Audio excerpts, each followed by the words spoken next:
తూర్పుగోదావరి జిల్లా అనపర్తి నియోజకవర్గంలోని బిక్కవోలు గ్రామంలో వెలిసిన ఒక అపురూపమైన ఆధ్యాత్మిక క్షేత్రం శ్రీ లక్ష్మీ గణపతి స్వామి ఆలయం. 9వ శతాబ్దానికి చెందిన ఈ ఆలయం 1100 సంవత్సరాల ప్రాచీన చరిత్రను సొంతం చేసుకుంది. స్వయంభుగా వెలిసిన గణపతి దర్శనం కోసం రాష్ట్ర నలుమూలల నుంచి భక్తులు తరలివస్తున్నారు. ఇక్కడ వినాయకుడి చెవిలో భక్తులు తమ కోరికలు చెప్పుకుంటే అవి తీరుతాయని భక్తుల నమ్మకం. భక్తులకు ఎలాంటి ఇబ్బందులు లేకుండా అన్ని ఏర్పాట్లు చేశామన్నారు ఆలయ చైర్మన్ చాగంటి సాయిబాబా. ఆలయంలో ఏర్పాట్లపై మరింత సమాచారాన్ని మా ప్రతినిధి అశోక్ అందిస్తారు. తూర్పుగోదావరి జిల్లా అనపర్తి నియోజకవర్గం బిక్కవోలు మండలం బిక్కవోలు గ్రామంలో శ్రీ లక్ష్మీ గణపతి స్వామివారి ఆలయంలో గణపతి నవరాత్రోత్సవాలు ముమ్మరంగా కొనసాగుతున్నాయి. 9వ శతాబ్దం నుండి 11 సంవత్సరాలు కలిగినటువంటి ఈ లక్ష్మీ గణపతి స్వామివారి ఆలయంలో రాష్ట్ర నలుమూల నుండి కూడా ప్రజలు ఇక్కడ విచ్చేసి ఈ యొక్క గణపతి నవరాత్రోత్సవాల్లో పాల్గొంటారు.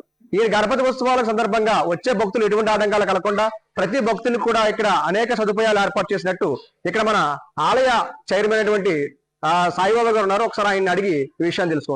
సార్ చెప్పండి, రాష్ట్ర నలుమూల నుంచి వచ్చే భక్తులకు ఈ గణపతి నవరాత్రి సందర్భంగా మీరు ఎటువంటి ఏర్పాట్లు చేశారు, ఎటువంటి అసౌకర్యం కలగకుండా చూస్తున్నారు? భక్తులకు నమస్కారం అండి.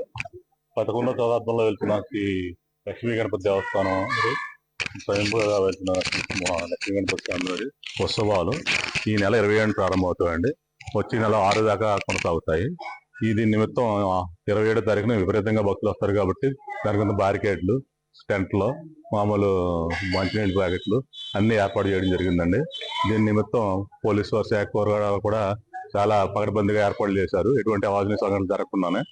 అలాగే మన అల్మిరి రామకృష్ణారెడ్డి గారు, మన ఎమ్మెల్యే గారు దీనికి పూర్తిగా మద్దతు ప్రకటిస్తున్నారు. దాని నిమిత్తం ముందుకు సాగుతున్నాము అండి.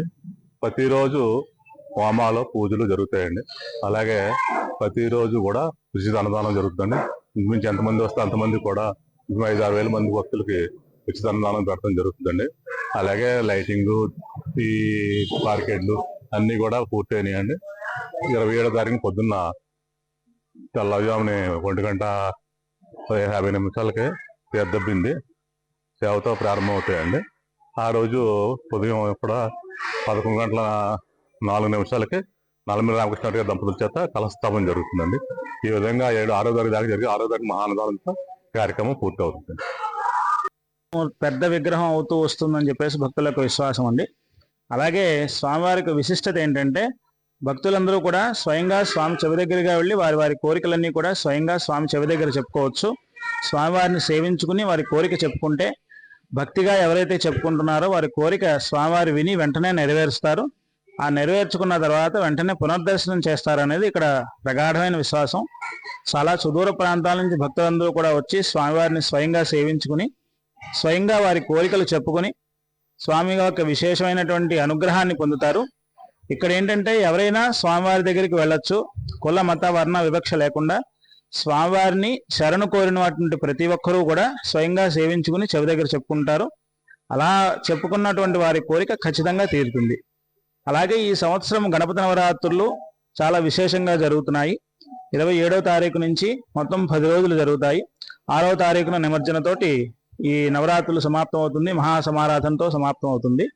సుదూర ప్రాంతాల నుంచి చాలా మంది భక్తులు వచ్చి స్వామివారి యొక్క విశేషమైనటువంటి అనుగ్రహాన్ని పొంది ఆయన్ని సేవించుకుని చెవి దగ్గర చెప్పుకుంటారు.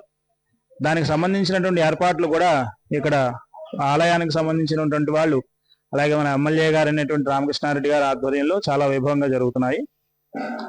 అలాగే ఈ 9 రోజులు కూడా స్వామివారికి విశేషమైనటువంటి అర్చనలు, లక్ష్మీ గణపతి హోమాలు, జప తర్పణ మార్జన హోమాలు అని చెప్పి విధి విధానంగా ప్రోక్త ప్రకారము మన పూర్వాచారం ఎలా అయితే ఉందో ఆ విధానంగా స్వామివారికి జరపడం, స్వామివారు ఆనందించి అలాగే ఆ ఆనందాన్ని మనకి చూపించడం కోసం విగ్రహం పెరగడం అనేది జరుగుతూ వస్తుంది. ఇప్పటికీ ఆ విధానంలోనే కొనసాగుతూ ఉంటుంది.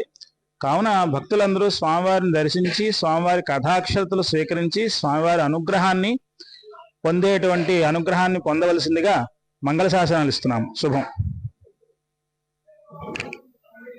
ఈ యొక్క ఆలయంలో జరుగుతున్న ఈ ఏర్పాట్ల పట్ల భక్తులు కూడా చాలా వరకు అధిక సంఖ్యలో వచ్చే అవకాశం ఉంది. రాష్ట్ర నలుమూల నుండి కూడా స్వామివారికి ఈ యొక్క గణపతి చెవిలో చెప్పుకుంటే కోరికలు నెరవేరుస్తాయని ఒక ప్రగాఢమైన భక్తులకైతే నమ్మకం అయితే ఉంది. ఈ యొక్క కోరికలు తీరిన తర్వాత కూడా మరలా వచ్చే స్వామివారికి మొక్కులు చెల్లించుకునే విధానం కూడా కొనసాగుతుంది. అది గణపతి నవరాత్రి ఉత్సవాల్లో పూర్తి స్థాయిలో కూడా విజయవంతం అవుతుందని ఆశిస్తూ కెమెరామెన్ రాజేష్ తో అశోక్, తూర్పుగోదావరి జిల్లా.